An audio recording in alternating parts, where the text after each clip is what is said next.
everybody, and welcome back. We are back to school online after winter break. So, while I was on winter break, one of the big things that happened to me was that I got snowed in, and I feel like a lot of us have gotten snowed in this winter break. We got a ton of snow from Lake Erie. So, with all this snow, I was wondering to myself, what's the tallest snowman that's ever been built? So I did a little bit of research. Here she is. Her name is Olympia, and she's the world's tallest snow woman.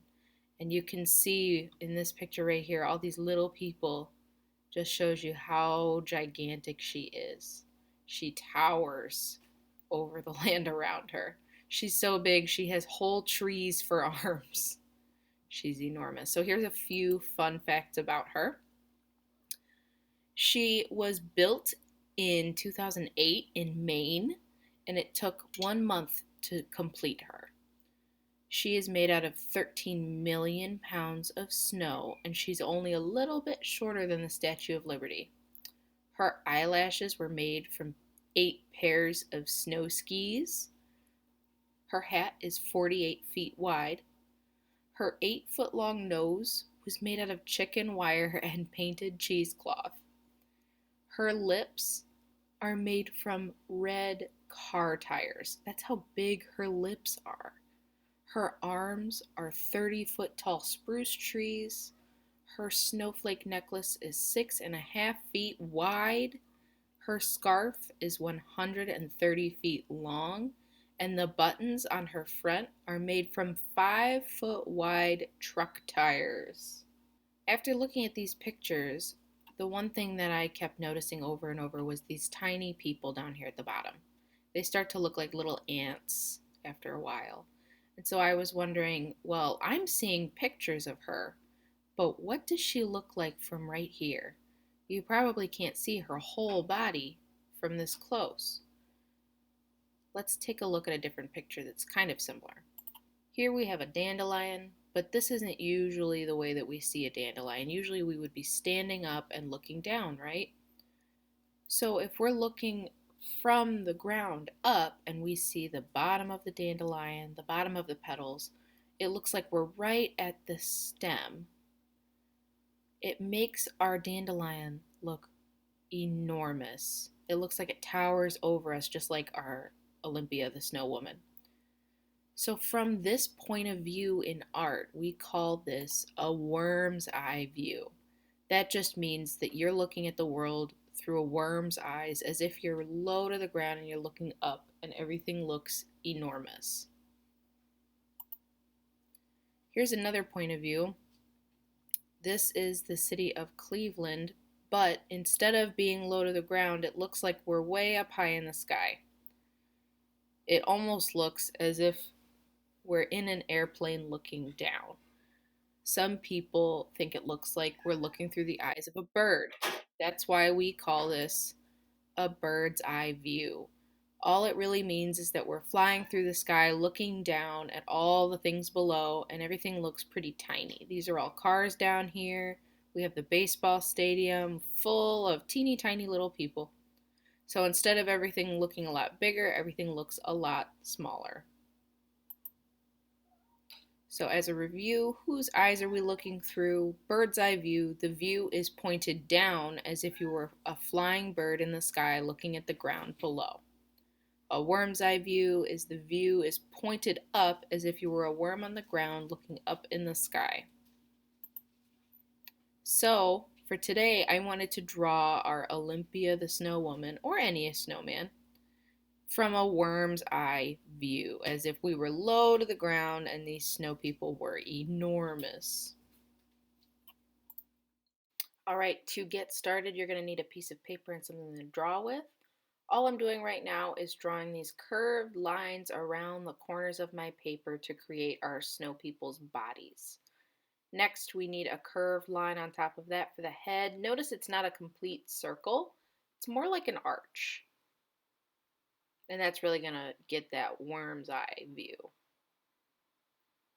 Next, I'm drawing the branch arms. I like to start with an upside down V and then a line coming off of that.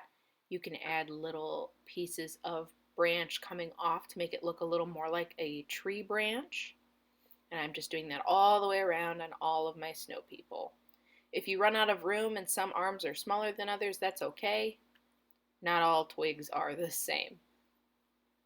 So now I'm going to start adding some details like buttons. But what's important about our details is that the details that are closer to us at the bottom of the snowman are going to be bigger than the ones at the top.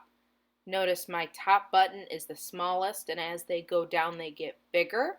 With my scarf, the very top point is the smallest, and then as the scarf gets closer to me at the bottom of the snowman, it gets wider. That also helps us get that worm's eye view point of view. Because remember, things that are closer to us are bigger, and then things that are further away look a lot smaller. You can add whatever details you'd like to your snow people, make them unique, but make sure that all 4 snowmen are a little bit different.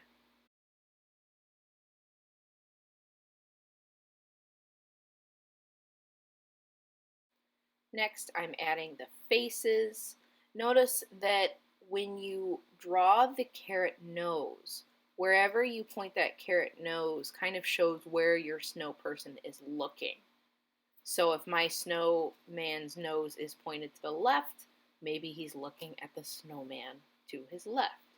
But you could also point the nose up to make it look like he's looking across the circle to another snowman. You can draw your eyes, nose, and mouth any way you'd like. There's no right or wrong way.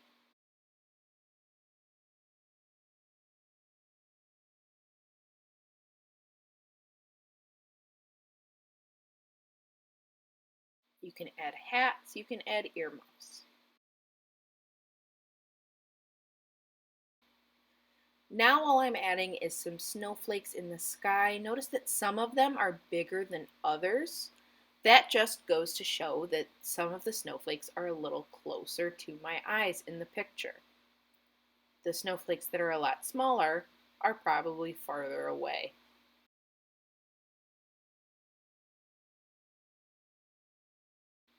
Now it's time to add color. I'm going to use a lot of cool colors for my background. What I like to do is kind of go in stripes. I color one stripe in one color, and then I'll switch over to another color and slightly blend them together to make almost like a sunset or sunrise effect, but with cool colors. It really makes it look a lot more interesting. But you can always just go with one solid color. But I would try to stick with a cool color to really make this look like a winter picture.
And there we have our finished drawing.